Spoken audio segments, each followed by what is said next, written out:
Abusive men are not monsters, and calling them monsters is one of the reasons that this just keeps happening. The belief being corrected here is the idea that abuse comes from something inhuman or rare or broken instead of from men making repeated, rewarded choices. When you call him a monster, you remove him from the category of men you know, men you trust, and men that you are taught to accommodate.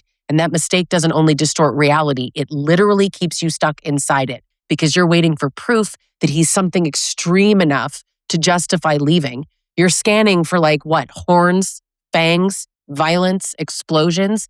Meanwhile, his actual behavior keeps happening in plain sight, and we call it stress and personality or trauma or misunderstandings. And this matters because if you believe that abuse requires monstrosity, then you keep minimizing what is happening to you right now. And if you believe that abuse is something he was socialized into rather than something he is choosing to continue, you keep waiting for the day that he unlearns it, even when the behavior stays exactly the same. Socialization explains literally how common this is, not how likely it is to stop. This is about naming who is actually responsible while the behavior is still actively occurring. Let's say you're sitting in the passenger seat while he drives and he's talking, not yelling, just firm and short. He's correcting you about something you said earlier to one of your friends. You say you didn't mean anything by it, you weren't criticizing him, but here he goes, being cruel again. And you stop explaining halfway through the sentence because you know that it's not going to help. You know that. And he keeps talking.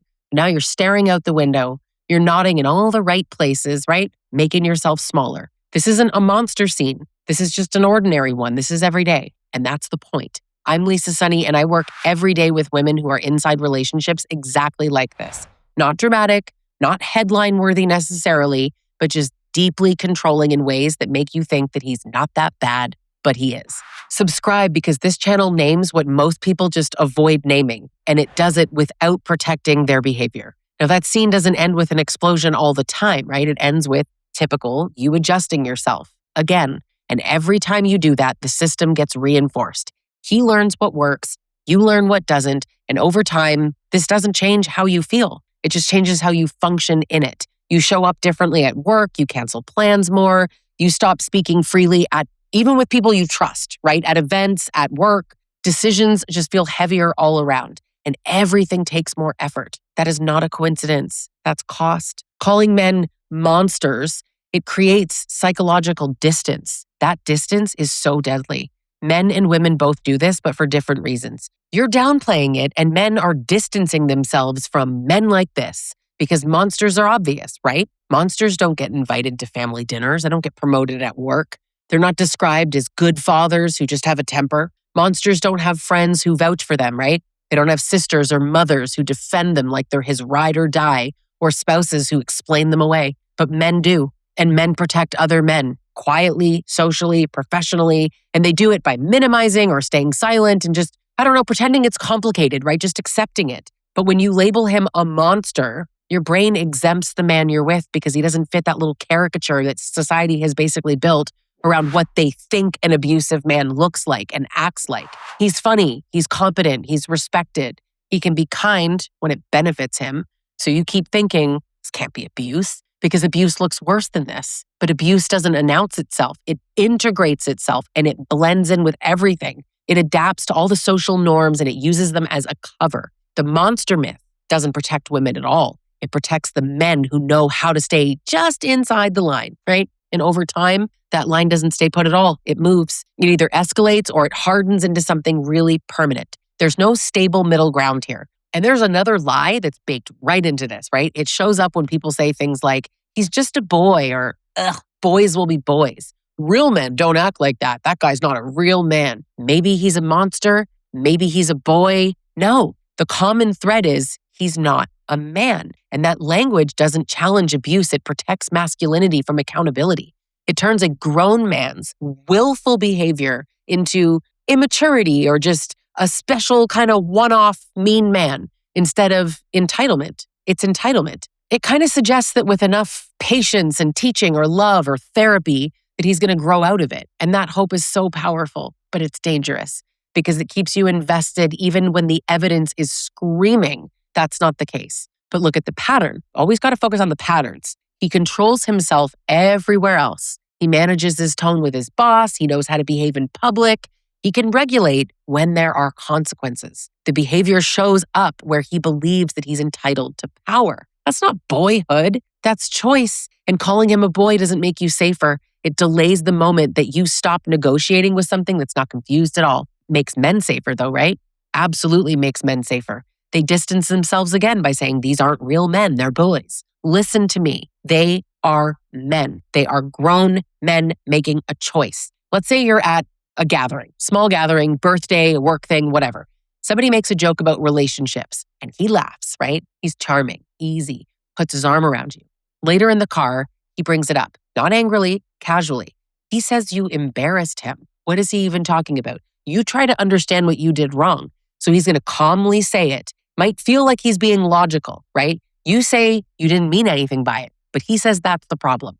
Now you spend the rest of the night replaying it, you're adjusting, and you want it to never happen again. This guy's going to sleep fine. You're going to sleep right beside him, crying as quietly as you can. You're not going to sleep well at all. This shows the mechanism. He doesn't have to rage. He just needs you to self-correct. And you do. You do it over and over and over and over and over. That is effective control. No matter how much the world tries to say that abuse is a loss of control, no, it is very controlled. It is the exertion of control. It's incredibly controlled. And the longer this goes on, the more automatic your compliance becomes in the relationship. You can't even remember when it started or why you tolerate it. People want abuse to basically be pathological, right? You want it to be like, is he a narcissist? What does he have? Pathology feels fixable, feels rare, right? If he's sick, maybe treatment will change him. If he's traumatized, maybe he needs therapy or empathy. That's the solution. But most abusive men are not detached from reality at all. The belief that they're delusional? Nope, not in the clinical sense. You can say they're delulu. That's a joke. They are not delusional. They are deeply attached to the outcomes. They know what they want. They know what they're allowed to do. They know what they're doing. And they know who's going to absorb the cost of their garbage behavior. It's you. Socialization matters so much here because men are taught explicitly and implicitly that women are just going to adapt. Women are the ones that are going to change, right? Discomfort is totally negotiable. Harm, we can just call it something else. It's not abuse. It's toxic. It's not yelling. It's raising my voice, right? It doesn't matter. When that belief meets a woman who's been conditioned to explain and accommodate and try harder, that system locks right in. They love that you're so forgiving and empathetic. They love that you're loyal and agreeable. This structure rewards one side and it drains the other. You're the other side. Once this structure is in place, it's never going to self-correct. Abusive men are not monsters or boys or not real men. They are men. And let's not separate them for the comfort of abusive men. I want you to notice what staying costs you over time. You don't even bring things up anymore because it's not worth it. You pre-edit yourself. You scan his mood before speaking. I know the feeling of kind of like pausing and looking at his body language and his eyes before you even speak. You feel tired in ways that sleep could never fix. Your world is going to continue to get smaller and smaller because you learned what creates friction and problems. And friction, that has consequences. You lose spontaneity. You don't even trust your own reactions, right? You start asking, and I see this all the time with my clients, is he really that bad? He's not a monster. He's not all bad. Meanwhile, he gets a partner who is increasingly easy to live with. And that's the payoff for him. The longer you stay, the harder it becomes to actually see how much of yourself you've given up just to keep things calm, not even good. So let's go back to that scene in the car. That first time you think it's a misunderstanding. The second time you think you need to communicate better. The third time you think maybe you need to change your tone. By the 10th time, you don't even register the adjustments that you have made and how you have changed yourself, how you've twisted yourself into a pretzel. You're losing yourself. And this happens automatically and unconsciously. One day, you realize you can't even remember the last time you felt relaxed around him. That's the moment that people call confusion, but I don't think it's confusion. I think it's the effect of you adapting to a friggin' moving target. And there's no version of you that finally gets it right because the point was never mutual understanding. It was compliance. And hope tells you if you just find the right version of yourself and the right words and the right whatever, things are going to stabilize and it'll be better when blank, whatever. But hope, that's what keeps you in the structure. And there's no stable version for you. The part that I get it, people really resist, humanizing abusive men doesn't excuse them. This is humanizing them. Calling them monsters makes it not real. This is real. If you know me, you know I would never try to excuse an abusive man. I don't excuse them. I rip them. I drag them. I drag them from the darkness into the light. I say it's on purpose, and they know what they're doing, and I mean it. Humanizing them exposes them. Monsters can't be reasoned with. Men can be held accountable. Monsters are just anomalies. Men are part of systems. Men built the systems. Men benefit from them, even when they claim they don't participate in them. That's why I want to barf when somebody says, none are men. It's men trying to distance themselves from bad men, the monsters, while enjoying the silence and the loyalty and the protection that that whole system offers them. When you accept that abuse comes from ordinary men making ordinary choices inside a culture that protects them, it all clicks. Things make sense. You stop asking why he doesn't change, because you know now. You can see what changing would actually cost him. He doesn't want to give up power and control. This is where people rush to soften for men, and I won't. I never do. I piss men off before breakfast 7 days a week. Who cares? The reason this doesn't stop is because it works. It works for him. It works socially, relationally. He gets to keep his image, and an abusive man often really cares about that. That's why sometimes remorse looks like he really cares, but actually he cares how he looks. It has nothing to do with what's really going on internally. But he gets to keep his comfort, his access, and you carry all of the emotional labor of maintaining peace, his peace. And as long as you believe he's a monster or a wounded little boy, and I know those things contradict, but they serve the same purpose, you are going to keep trying to fix the wrong thing. You will keep offering solutions to a grown man who is not confused at all about the outcome. Your solutions don't work for him. He's making choices in support of the outcome that he wants and he gets. And if you're listening and you recognize yourself, stay with me. Leave a comment. Tell me the part that really has hit. But listen closely to what comes next, because I want to kind of close the loop here. The realization that you're moving toward is not that he's worse than you thought. It's that the structure you're in has no way of winning for you. That's why nothing you try sticks. That's why improvement is always short-lived.